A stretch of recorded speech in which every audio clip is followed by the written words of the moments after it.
Hello friends, आकृति ज्वर्ण में आपका स्वागत है। इस शिवरात्रि के पावन अवसर पर मैं आपको शिवरात्रि की व्रत कथा आज मैं सुनाऊंगी। एक बार चित्रभानु नाम का एक शिकारी था। जानवरों का शिकार करके वह अपने परिवार का पालन पोषण करता था। वह एक साहूकार का ऋणी था। ऋण समय पर न चुकाने के कारण साहूकार ने उसको शिव मठ में बंदी बना लिया। संयोग से उस दिन शिवरात्रि थी। बंदी रहते हुए शिकारी शिव मठ में शिव संबंधी धार्मिक बातें सुनता रहा। वहीं उसने शिवरात्रि व्रत की कथा भी सुनी। संध्या होने पर साहूकार ने उसे बुलाया और ऋण चुकाने के लिए बोला तो शिकारी ने उसे अगले दिन सारा ऋण चुकाने का वचन दिया।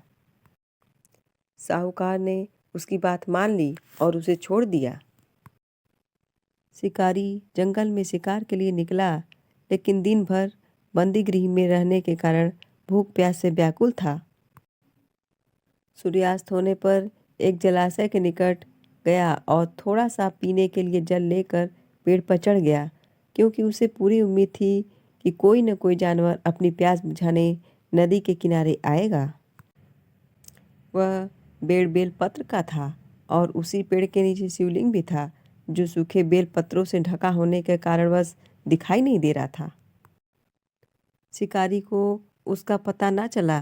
भूख प्यास से व्याकुल वो उसी मचान पर जा बैठा। मचान बनाते समय उसने जो टहनियाँ तोड़ी थी, संयोग से उसकी पत्तियाँ शिवलिंग पर जा गिरी। इस प्रकार दिन भर भूखे प्यासे शिकारी का शिवरात्रि का उपवास भी हो गया और शिवलिंग पर बेलपत्र भी चढ़ गए। एक पहर रात्रि बीत जाने पर एक गर्भड़ी मृगी तालाब पर पानी पीने पहुंची। शिकारी ने धनुष पर तीर चढ़ाकर ज्यों ही प्रत्यंचा खींचा, उसके हाथ के धक्के से पेड़ के कुछ पत्ते तथा पानी की कुछ बूंदें शिवलिंग पर गिरी तथा अनजाने में ही सही शिकारी की पहले पहर की पूजा हो गई। मृगी बोली, मैं गर्भिणी हूँ, शीघ्र ही प्रसव करूँगी। तुम एक साथ दो जीवों की हत्या करोगे, जो ठीक नहीं है। मैं बच्चे को जन्म देकर शीघ्र ही तुम्हारे सामने प्रस्तुत हो जाऊंगी, तब मार लेना। शिकारी ने प्रत्यंचा ढीली कर दी और मृगी जंगली झाड़ियों में लुप्त हो गई। कुछ देर बाद एक और मृगी उधर से निकली। शिकारी की प्रसन्नता का ठिकाना न रहा। समीप आने पर उसने धनुष पर बाण चढ़ाया। कुछ बेलपत्र नीचे शिवलिंग पर जा गिरे और अनायास ही उसके दूसरे पहर की भी पूजा हो गई। तब उसे देख मृगी ने विनम्रतापूर्वक आग्रह किया कि मैं थोड़ी देर पहले ऋतु से निवृत्त हुई हूँ, कामातुर विरहिणी हूँ। मैं अपने पति से मिलकर शीघ्र ही तुम्हारे पास आ जाऊंगी। शिकारी ने उसे भी जाने दिया। तभी एक अन्य मृगी अपने बच्चों के साथ उधर से निकली। शिकारी धनुष पर तीर चढ़ाकर छोड़ने ही वाला था कि मृगी बोली, मैं इन बच्चों को इनके पिता के हवाले करके लौट आऊंगी। इस समय मुझे मत मारो। शिकारी हंसा और बोला, सामने आए शिकार को छोड़ दूं? मैं ऐसा मूर्ख नहीं। इससे पहले मैं 2 बार अपना शिकार खो चुका हूँ। मेरे बच्चे भूख प्यास से तड़प रहे होंगे।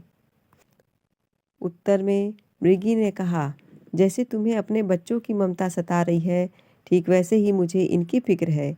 इसलिए सिर्फ बच्चों के नाम पर मैं जीवन दान मांग रही हूँ।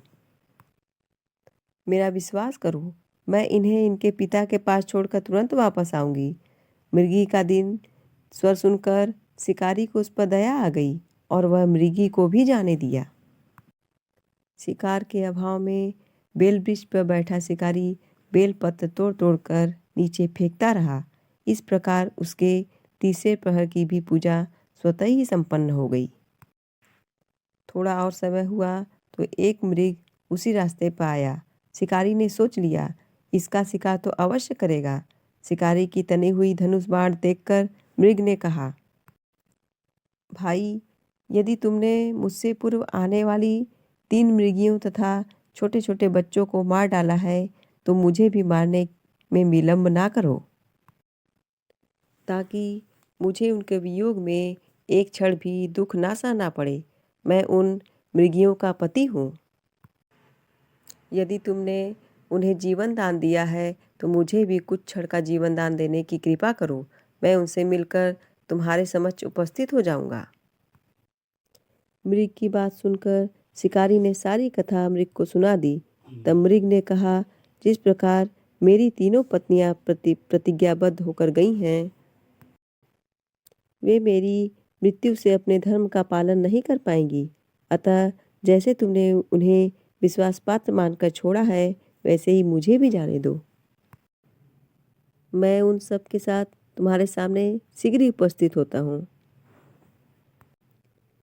उपवास, रात्रि जागरण तथा शिवलिंग पर बेलपत्र चढ़ाने से शिकारी का हिंसक हृदय निर्मल हो गया।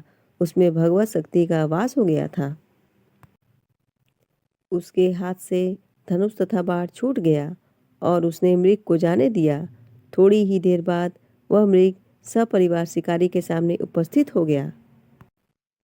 उसने मृग परिवार को न मारकर अपने हृदय को जीव हिंसा से हटा सदा के लिए कोमल व दयालु बना दिया।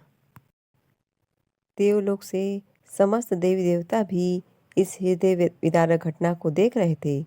उसके ऐसा करने पर भगवान शंकर ने तुरंत प्रकट होकर अपने दिव्य स्वरूप का दर्शन करवाया।